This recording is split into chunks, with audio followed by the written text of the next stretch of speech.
अगर हम भारत के इतिहास को देखें तो इस पर कई विदेशी ताकतों ने शासन किया है और इन शक्तियों में अंग्रेजों ने भारत को गुलाम तो बनाया है ही, साथ में इसे लूटा भी है। अंग्रेजों से पहले भारत मुगलों की गुलामी में जकड़ा हुआ था। ऐसे में मुगलों को हटाकर अंग्रेजों द्वारा इस देश पर शासन करना किसी खतरे से कम नहीं था, लेकिन ये गोरे लोग भी कम नहीं थे। इन्होंने वो कर दिखाया जो किसी भारतीय शासक ने सोचा नहीं था। सैकड़ों सालों तक भारतीय राजा इन मुगलों से लड़ते रहे, लेकिन कभी इन पर राज नहीं कर पाए, जबकि अंग्रेजों ने अपनी रणनीति से मुगल शासन को तहस नहस कर दिया। लेकिन कैसे? तो welcome back to the knowledge of everything. अगर आप हमारे चैनल पर नए हैं तो चैनल को सब्सक्राइब कर ले, क्योंकि यहाँ हम जानेंगे अंग्रेजों की रणनीति और ताकत क्या थी और कैसे उन्होंने मुगलों का अंत किया। तो चलिए वीडियो को शुरू करते हैं।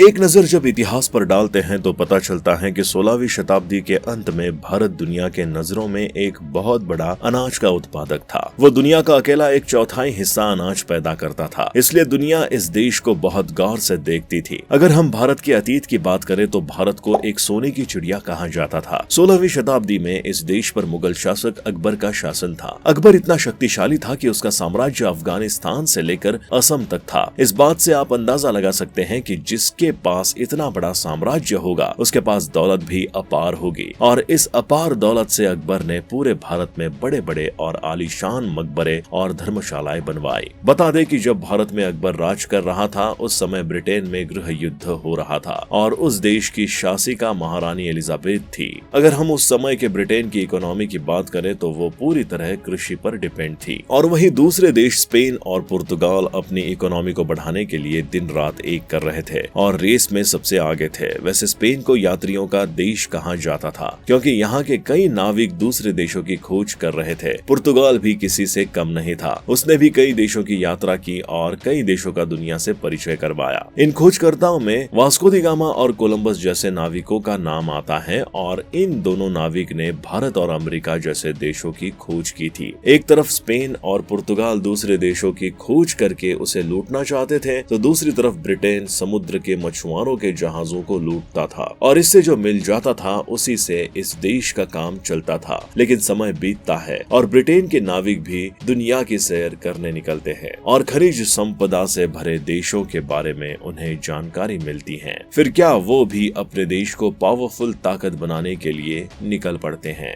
ब्रिटेन की सरकार कुछ व्यापारियों को भारत में बिजनेस करने के लिए घोषणा पत्र जारी करती है और ये व्यापारी निकल पड़ते हैं अपनी यात्रा पर। अगर उस समय भारत में राज करने वाले शासक की बात करें तो अकबर का शासन खत्म हो चुका होता है और उस समय अकबर के पुत्र बादशाह जहांगीर गद्दी पर बैठे थे। ब्रिटेन, जिसमें विलियम्स हॉकिंस और थॉमस रोए थे, अपने साथियों के साथ जहांगीर के दरबार में पहुंचते हैं और भारत में व्यापार करने की आज्ञा लेते हैं। ये ब्रिटेन के यात्री जहांगीर को इस सहमति पत्र के लिए लालच भी देते हैं। जहांगीर सोच विचार करने के बाद इन्हें व्यापार करने की आज्ञा दे देता है। इस तरह अंग्रेज सबसे पहले अपनी व्यापारिक फैक्ट्री गुजरात के सूरत में शुरू करते हैं। ये भी जान ले कि जहांगीर ने पहले तो पुर्तगाल और डचों के दबाव में मना करने की कोशिश की थी, लेकिन लालच में आकर आखिर आज्ञा दे ही दी। अंग्रेजों ने धीरे धीरे सूरत के अलावा बॉम्बे, चेन्नई, मछलीपट्टनम और कोलकाता जैसे जगहों पर अपनी फैक्ट्रियां स्थापित कर दी। कुछ ही सालों में अंग्रेज व्यापारियों ने अपने बिजनेस को पूरे भारत में फैला दिया और अब उनकी सोच में परिवर्तन आने लगा, क्योंकि भारत की इतनी ज्यादा खनिज संपदा को देखकर उनके मन में लालच आ गया और सोचने लगे कि व्यापार करके इस देश को लूटा नहीं जा सकता है, इसके लिए इस देश पर राज करना पड़ेगा। और अपनी इसी सोच और रणनीति से अंग्रेज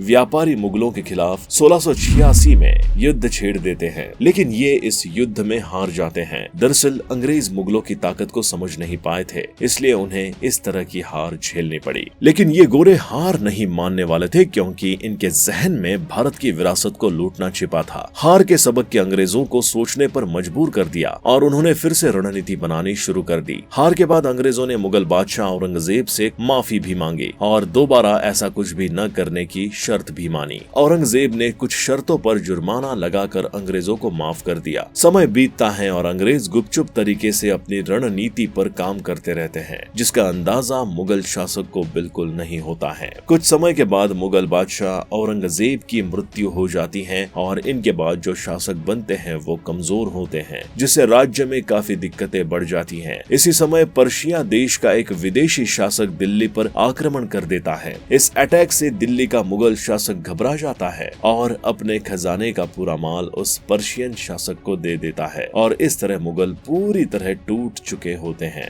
मुगलों को कमजोर जानकर अंग्रेज भारत पर शासन करने के लिए उतावले हो जाते हैं और कुछ राज्यों के विरुद्ध युद्ध की घोषणा कर देते हैं। इन राज्यों में सबसे पहले सिराजुद्दौला का राज्य बंगाल आता है, जहां हिंदू और मुस्लिम की आबादी सबसे ज्यादा थी और इस आबादी का फायदा उठाकर अंग्रेज इन पर दोहरा शासन थोप देते हैं। इसके अलावा उनके बीच फूट भी डाल देते हैं। इस तरह प्लासी का युद्ध शुरू होता है, जो कि 1757 में लड़ा गया था। इस युद्ध में अंग्रेज बंगाल के नवाब सिराजुद्दौला को हरा देते हैं और नवाब के सेनापति मीर जाफर को बंगाल का नवाब बना देते हैं। बंगाल का नवाब बनाने के बाद मीर जाफर अंग्रेजों की कठपुतली बनकर रह गए और कुछ सालों के बाद फिर से बंगाल शासन में परेशानियां शुरू हो गई। अंग्रेजों ने इस बार मीर जाफर को हटाकर उसके दामाद मीर कासिम को बंगाल का नवाब बनाया। इसी तरह समय बीतता है और कुछ कमजोर शासक, जिसमें मुगल शासक शाह आलम, मीर कासिम और शुजाउद्दौला मिलकर बक्सर का युद्ध 1764 में अंग्रेजों के खिलाफ लड़ते हैं और इस युद्ध में अंग्रेज विजयी होते हैं। इस युद्ध में अंग्रेजों की तरफ से रॉबर्ट क्लाइव सेनापति थे, जिनकी ताकत और अच्छी युद्ध कला से अंग्रेजों ने कई युद्धों को जीता था। बंगाल और अवध को अपने कब्जे में लेने के बाद अंग्रेज दूसरी रियासत की तरफ बढ़ते हैं और कई छोटे और बड़े राज्यों के शासकों को हार का मजा चखाते हैं। इन राज्यों में मराठा शासक और मैसूर रियासत के राजा भी थे। ये अपने समय के बहुत ही ताकतवर शासक थे, लेकिन उनके दरबार के कुछ घुसपैठियों की वजह से उनके राज्यों को अंग्रेजों ने छीन लिया। अगर हम 18वीं शताब्दी की बात करें तो अंग्रेज इस समय बहुत ताकतवर और मजबूत हो चुके थे। उनका बिजनेस आसमान छू रहा था। वो शुरुआत में कपड़े का बिजनेस करते थे, लेकिन धीरे धीरे अपने बिजनेस के तरीकों और रणनीति को उन्होंने बदला, जिससे उनके व्यापार में बेतहाशा वृद्धि हुई। अब वो कॉटन की फसल के अलावा नील की खेती भी करवाने लगे और मसालों के व्यापार में भी एक मुकाम हासिल कर दिया। अंग्रेज अपनी व्यापारिक वस्तुओं की जबरदस्ती किसानों से खेती करवाते थे और ऐसा न करने पर उन्हें सजा और उनकी जमीन भी हड़प लेते थे। इसके साथ ही उन्होंने गांवों को जमींदारों के अंदर बांट दिया। ये जमींदार किसानों से टैक्स वसूल करके अंग्रेजों को देते थे। यही नहीं, ये किसानों का शोषण भी करते थे। अब तक अंग्रेजों ने भारत के छोटे बड़े राज्यों पर कब्जा तो कर लिया था, लेकिन उन पर हमेशा शासन करने के लिए अपनी राजनीति में उन्होंने कुछ बदलाव किए और इन बदलावों की वजह से वो कई सालों तक इस देश पर राज करते रहे। अंग्रेजों ने सभी राज्यों को अपने अधिकार में लेने के बाद जो नियम बनाए वो थे गांवों के जमींदारों और छोटे राजाओं को अपने में शामिल करना, और यही रणनीति आगे चलकर 1857 की क्रांति में एक ट्रम्प कार्ड साबित हुई। इस क्रांति में बहुत से नौकरशाहों, जमींदारों और छोटे राजाओं ने भाग नहीं लिया और उन्होंने अंग्रेजों की सहायता की, जिसका कारण हुआ कि ये क्रांति असफल हो गई। इस क्रांति में शामिल कई क्रांतिकारी शहीद हो गए और इस क्रांति के नायक रहे मुगल शासक बहादुर शाह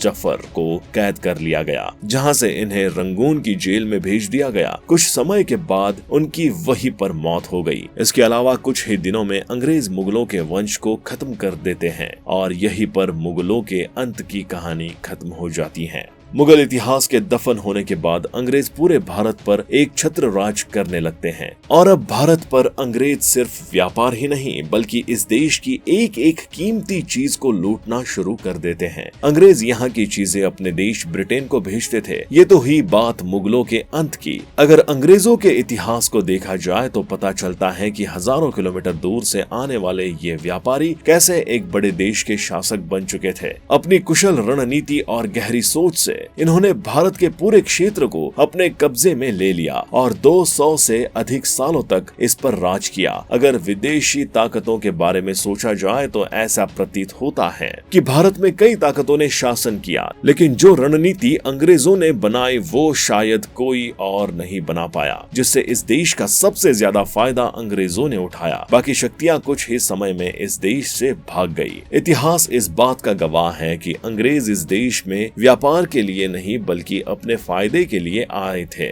उनका मेन मकसद था इस देश को लूटना और लूटे हुए माल को ब्रिटेन भेजना, जिससे उनका देश अमीर बने। ऐसा उनके द्वारा किए गए व्यापारिक तरीके और युद्ध रणनीति से पता चलता है। भारत की अपार धन संपदा को अंग्रेजों ने कुछ ही सालों में पूरी तरह से खत्म कर दिया। भारत जिसे पहले सोने की चिड़िया कहा जाता था, इन शक्तियों के आने के बाद इस सोने की चिड़िया को अंग्रेजों ने गरीब और लाचार बना दिया। दोस्तों, उम्मीद करता हूँ आपको ये जानकारी अच्छी लगी होगी, तो आप हमारी वीडियो को लाइक शेयर करके हमारे चैनल नॉलेज इज एवरीथिंग को सब्सक्राइब करना ना भूलें।